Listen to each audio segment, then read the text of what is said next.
Today I'm going to show you a very vital aspect of every photographer's toolkit, and that is the digital by many photographers, and it just wastes time, your energy, and it takes up a lot of hard drive space, which, you know, people buy the big expensive lights, they buy the big cameras, they look through all these tutorials on how to be a great photographer, which is great, but they overlook some of the key things like a workflow, for example. So in today's Lightroom and Aperture, I prefer Aperture over Lightroom for different reasons, and if you're on a Mac, it's cheaper, and so it does the same things. So first off, you plug your camera into your computer, turn it on, and you'll get prompted by this import screen. And once everything is loaded, you can either choose to put it in a new project, a new folder, or if you've already shot the same thing before, you can just put it in these other projects right here. And so I've already loaded these pictures before, so I'm not going to go ahead and import them. And so I'll just click cancel. But once everything's loaded, I will export them to my Zenfolio. It's kind of like SmugMug. It's kind of like a gallery. You can show your pictures to your clients for them to proof, which is what I do. You can also sell them, and it also allows them to download their images once they're done, so you don't even have to burn them a DVD. And so I usually select the ones like select all. Down here there's a free plugin that you can get, Aperture to Zenfolio. Great. Same thing for SmugMug. But after that, my clients will look at the images, see which ones they like, and they'll tell me what the numbers of the ones that they like they want edited and finalized. And so I've already done that, and I go through and I click on every one that they selected, and I'll flag it. On a Mac, it's the backslash button. So it's really simple. After that, I'll go down here to this flagged part, and it'll just filter out through all of those. And from here, I can go and make all of my adjustments. I rarely need to open up Photoshop. And all they really want are all their images in black and white, which is really simple. I've already made a couple of presets for that, and my black and white one is right there.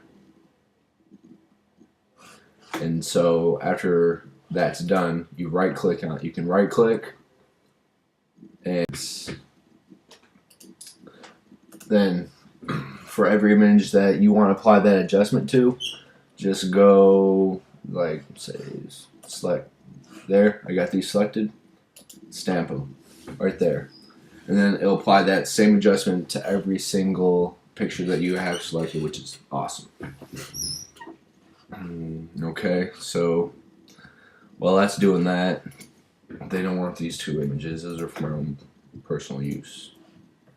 Okay, awesome. On some images, like I don't want this one black and white. They want this arrow to be selected. It's all black and white except for the arrow to be orange. And so that's really easy to do. If you do need to open up Photoshop, you can just right click, edit with Adobe, Photoshop, whatever you have. I have CS5. Simple. Reset. And then I can just open it up. You can either drag it in there like that and wait for it to load, which will take forever probably, because Aperture and Photoshop don't like to get along very well, even on this computer. So that's really simple. You can do other things, like if I just wanted to contrast to this. I don't like this image that much, but they do, so as long as the client's happy. You can keyword. That's an important thing to do, is to keyword your images. It's great for sorting, and if you want to possibly sell it to a stock agency, it's really important to do. And do it right when you do a shoot too, because if you have to go and keyword 40,000 images, it's a pain.